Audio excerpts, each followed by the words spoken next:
Good afternoon. Today, unfortunately, is a sad day within our city. At 8:38, there's a report of shots fired at Old National Bank. Officers were on scene within 3 minutes. The suspect shot at officers. We then returned fire and stopped that threat. The suspect is deceased. This is the only time that I will mention the suspect name in this case. The suspect has been identified as Connor Sturgeon, white male, 23 years of age, who was employed at Old National Bank. His weapon of choice was a rifle. We have 5 total deceased, which includes him, but I want to acknowledge with heartfelt condolences, prayers to the family of those who lost their life today. Tommy Elliott, 63 years of age.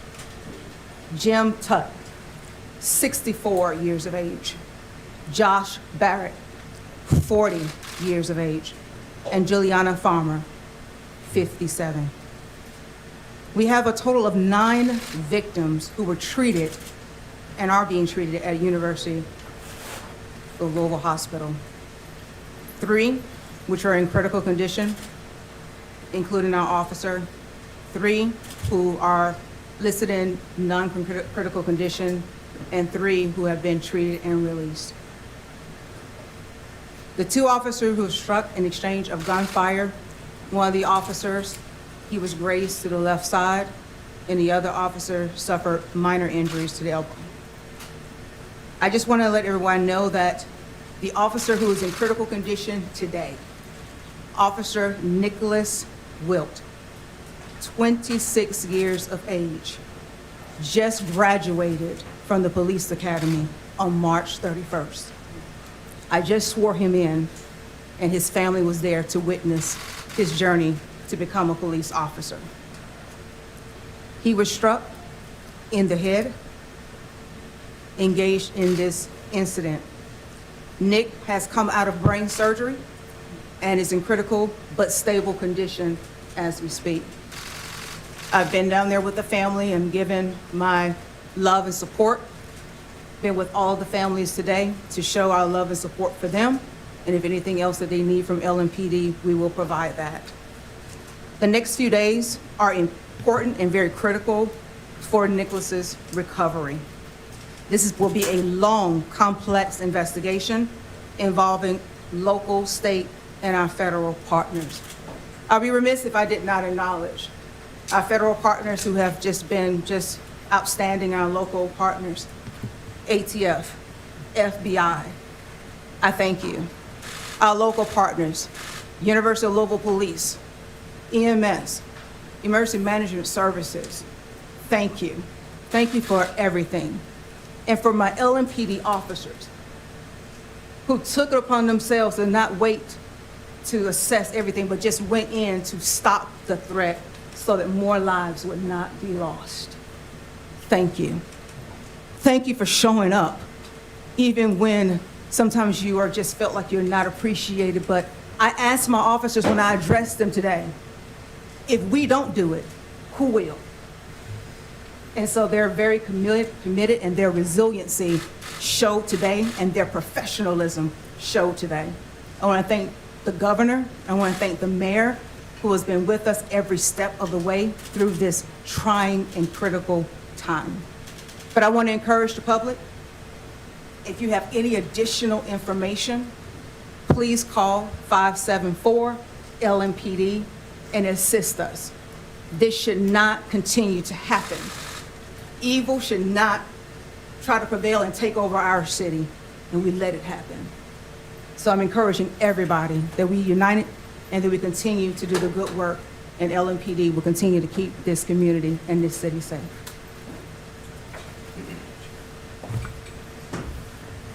Thank you very much, Chief.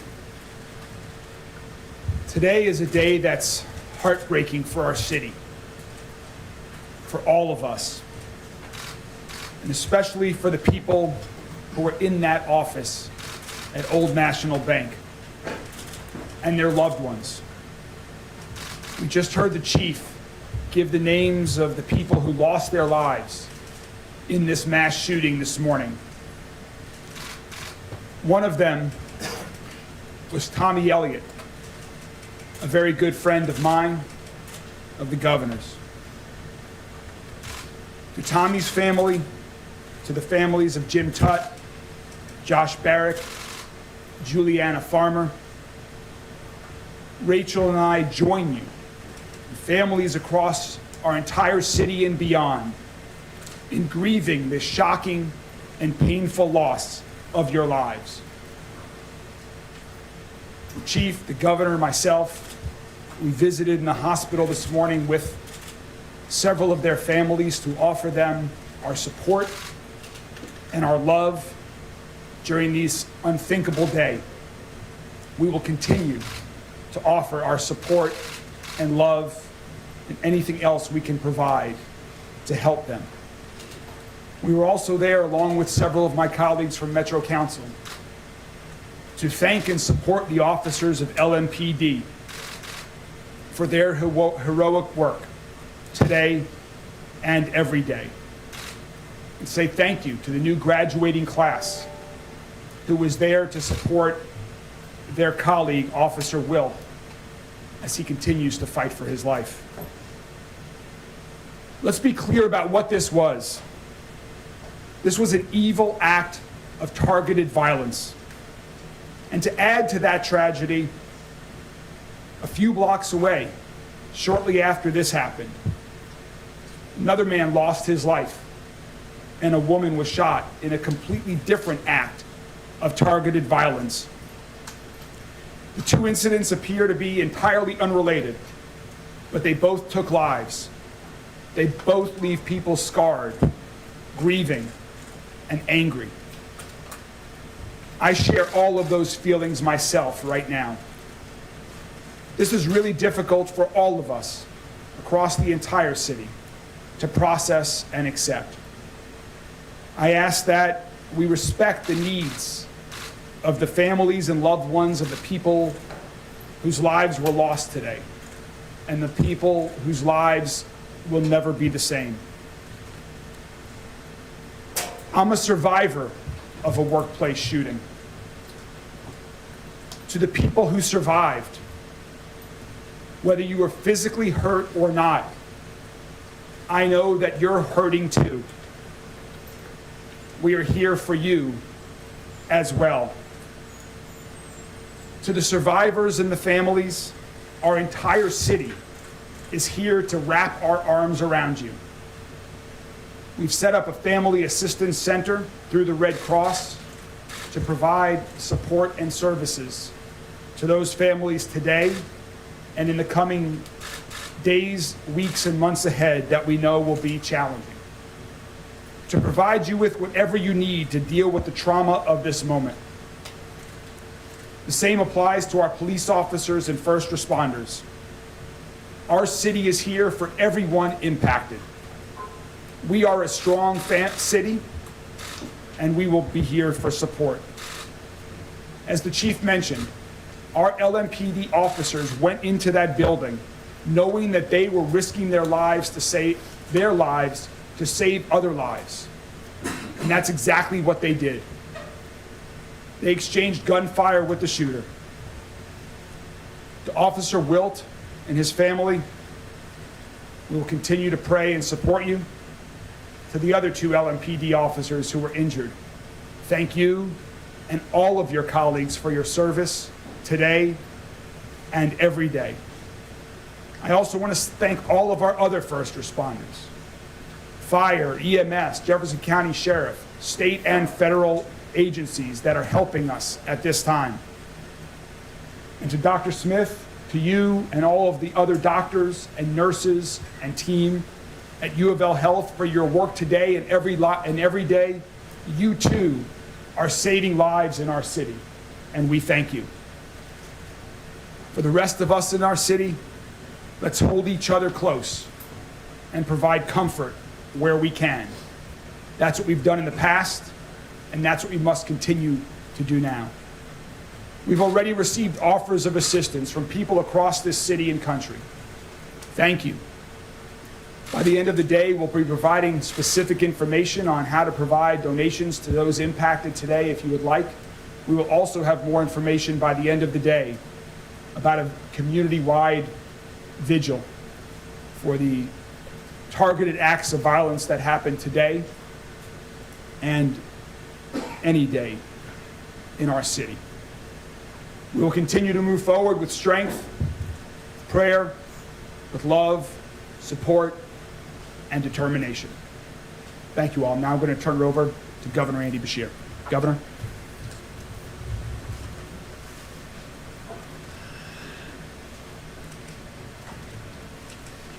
Today is a tragic day in Louisville and for the entire Commonwealth of Kentucky. Acts of violence like this hurt. They tear at the fabric of who we are, at our society, at our state, at our country, and this city. Today, I'm hurt, and I'm hurting. And I know so many people out there are as well. We lost 4 children of God today,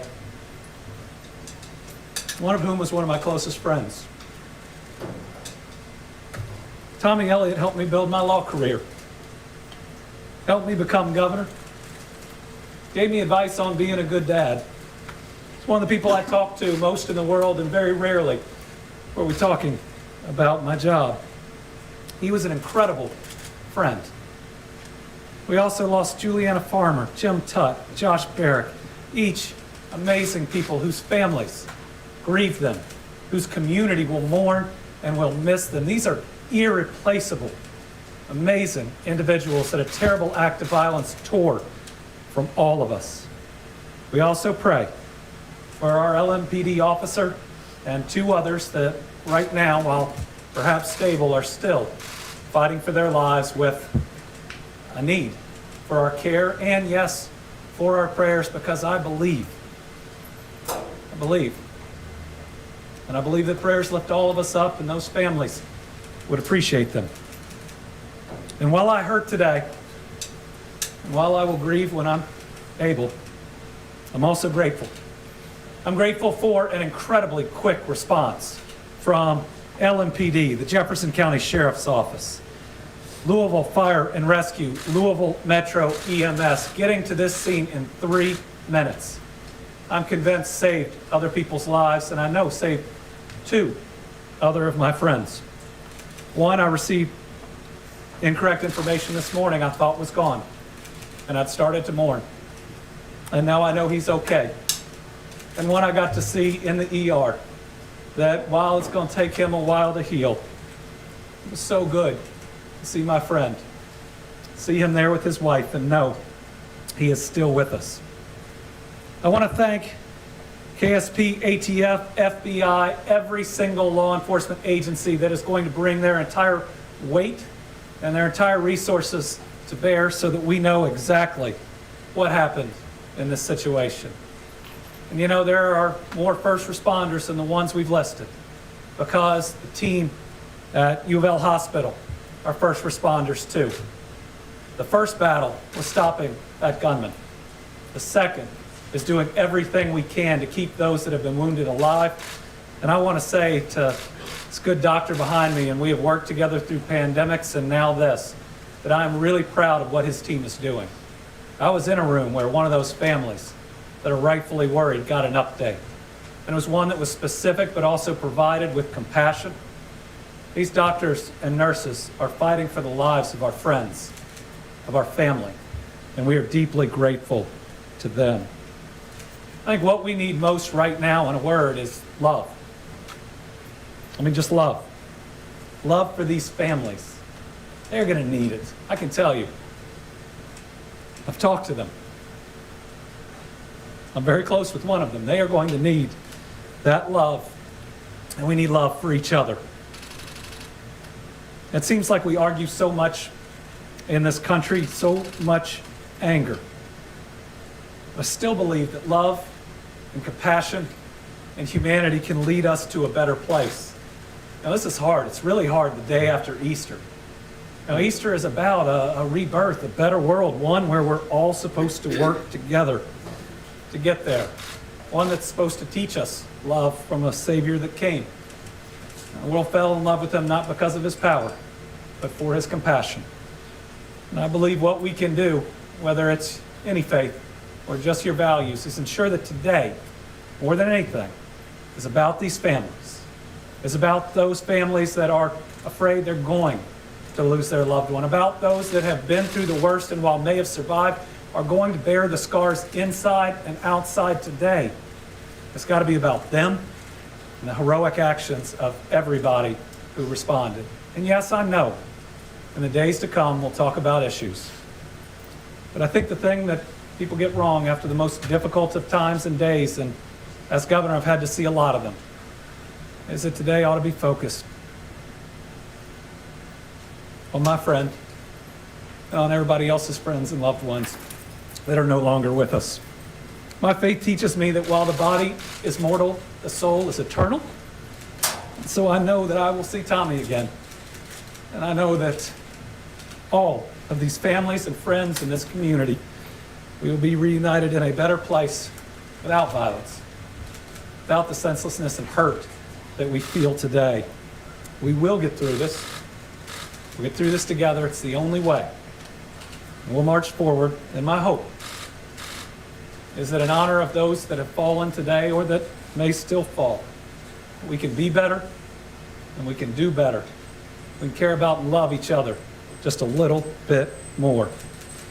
Today, to honor those that have fallen and as so many families grieve, I'm ordering our flags statewide, fly it, half staff until Friday evening, to make sure that we are paying tribute in every single part of this Commonwealth to those that we have lost. We are one Commonwealth, united with this city, united with these families. What we've had to do a lot in these last 3 years is wrap our arms around each other, and we need to do it here. Thank you. And next, we're going to hear from Dr. Smith, who is leading an incredible team to try to make sure as many of those that were harmed in this incident get through it. And let me just again say that he and his hospital have my full support and confidence. I've seen it firsthand. What they're doing is nothing short of amazing. And listen, I know they're going to do their best. And while we don't know what that outcome can be, we ought to be appreciative of them for doing their very best.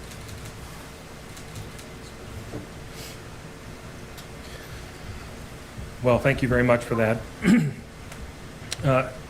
As was reported, this morning, University of Louisville Hospital received 9 patients, 3 of which are currently in critical condition. The 3 that are in critical condition did require operative care and from our trauma team and our emergency department services. We were able to release 3, and 3 are currently still in our hospital with non-life-threatening injuries. I want to say thank you to Louisville as a city. I want to say thank you to our police officers and our EMS services. I have no doubt in my mind that they saved lives today. I think they, as many in the healthcare industry, have been through a difficult time recently, but they have stood up and stand up for Louisville and the people of Louisville constantly. And they have our thanks from U of L Health. I also want to thank my nurses in the emergency department, my physicians in the emergency department. Through all of this, they remained as the professionals that they are. They were able to care for a large number of people coming in severely injured in a very short period of time. We were able to get them to the services they need. And as of now, no one that arrived at the hospital has expired. Now, I do not know what the days ahead will be. I do know that they are still injured, but I also know that we are all Louisvillians, and it doesn't matter where we come from. It does not matter who we look like. We are all part of Louisville. LMPD, EMS, U of L Health. We are here for everyone. And so I would like to thank everyone who's helped us today. I would like to thank all the well wishes I've received, both personally and from our healthcare system from around the country. support for people who have been through this around the country and know the pain that my team is currently facing, know the pain that the LMPD and EMS teams are currently facing, and will be with us because, as again, we are all Louisvillians. I want to thank everyone again for what they do for us every day. We are a wonderful and integral part of this city, and I am proud to be part of U of L Health, and I am proud to be part of U of L Hospital. So with that, thank you, and I'll turn it over for questions. Thank you very much, Dr. Smith. We're prepared to take a few questions from the media. Dr. Smith, obviously with brain surgery, do we know if Officer Wilkes is awake? I believe everyone who had surgery today are still sedated. No one is currently awake. It's still very early in this process for many of that information. Really, the next 24 hours for all involved in this who required an operation are going to be the critical time period for us to understand really how well they're going to recover from this acute part of their overall care. They've got long roads ahead of them, but if we can get through 24 hours, then we will take another 24 hours. And we will keep doing that until they get out of the hospital. You mentioned non-life-threatening for those other victims. For the average person, does that mean gunshot wounds? Can that be considered non-life-threatening in this case? Yes, you can have gunshot wounds that are non-life-threatening. Correct. And that is the case for these three? We treated a total of 5 gunshot wounds today from this scene. For the police chief, what is that moment like to hear an officer was shot in the head, and then ultimately to hear that for now he is stable, but to hear that it appears he may make it through this? What are your thoughts there? That is one of the worst moments within any police chief's tenure being in this position. To hear that any of your officers have been injured in any kind of way, but critically injured. But it's also, too, it rubs me and it just rocks my world to have anybody being injured and losing their life. And so I am just truly, I have so much respect for the families because they were still present and were very appreciative of what was done and how LMPD responded today. And they were actually embracing me as I was embracing them. But let me say this, the evil that took place today, we shouldn't hear the tears that were coming out from these families. And that right there sticks because they are weeping because someone decided that they wanted to take life today. And so, but with that, I'm very grateful and hopeful, and I'm thankful to the doctor for stabilizing so many that could have possibly lost their life. Can you tell us about the gun? What exactly type of gun was used and where the shooter got it, if you know that at this point? I don't know where the shooter got the weapon from, but I just can say that it was a rifle used, as I mentioned earlier. Can you talk more about what happened inside the gun building prior to the shooting this morning? Repeat that again? Can you talk more about what happened inside the bank building prior to the shooting? Again, this is an ongoing investigation, and again, as like the governor has stated, we want to focus in on the families. We want to focus in right now what happened, and as this investigation continues to unfold, then we'll be able to reveal a little bit more. Are all that information about stuff being on Instagram, is that stuff going to be taken down, and was he communicating on Instagram before this incident? I will state this, that the suspect was live streaming, and unfortunately, that's tragic to know that that incident was out there and captured. And so we're hopeful that we can have that incident removed, that Chief, footage removed. has the home of this shooter in this case been searched? Have you guys discovered anything, manifesto, things of that nature? Again, it's still ongoing within this investigation. It's still unfolding, and so I don't want to get into any additional particulars at this time. Were the victims employees of the bank? Quick question. Upon the gunman being identified and you realized who he was, had he had any encounters with the police department in his past? From my understanding, right now preliminarily wise, that may change, but my understanding, we have not had any prior engagement with this individual. And is he a citizen of Louisville? He worked at Old National Bank, and so I am assuming right now that he was a citizen of Louisville. And has Were all the there been a victims- search warrant conducted on his home as of today? I don't want to get into particulars on that investigation portion of it, but again, it's ongoing, so I respect your question. Chief, was the Chief, were all the suspect shot and killed by victims police? employees of the bank? Are you able to say if a number of victims were employees of the bank? Yes, yes, Thank you. yes. And the officers. And the Any audience, okay, officers. thank you. Yes, Chief, was the suspect shot and killed by police? yes, sir. Yes, sir. Chief, were there guards inside the bank? Was there any security? How was this person able to walk in inside that? I'm not familiar with any other additional security with that inside the location, but again, let's focus back on this initial incident right here, that we responded in a timely, quick fashion, and we stopped the threat so that no additional loss of life could be taken. We will continue to provide updates as we have more information. This has been a very active day where we are, as the governor and chief said, we are using every resource available from local, state, and federal agencies to provide all of these answers to the entire community, to the loved ones who lost victims today. And so we are going to get back to work. We will continue to keep you all up to date as we have more information. Thank you all very much. Will there be another update tonight? Will there be Do another? you all plan on updating us again tonight? We will let you know when the next Okay. update's going to be shortly. Thank you so much. Thank you all. Thank you.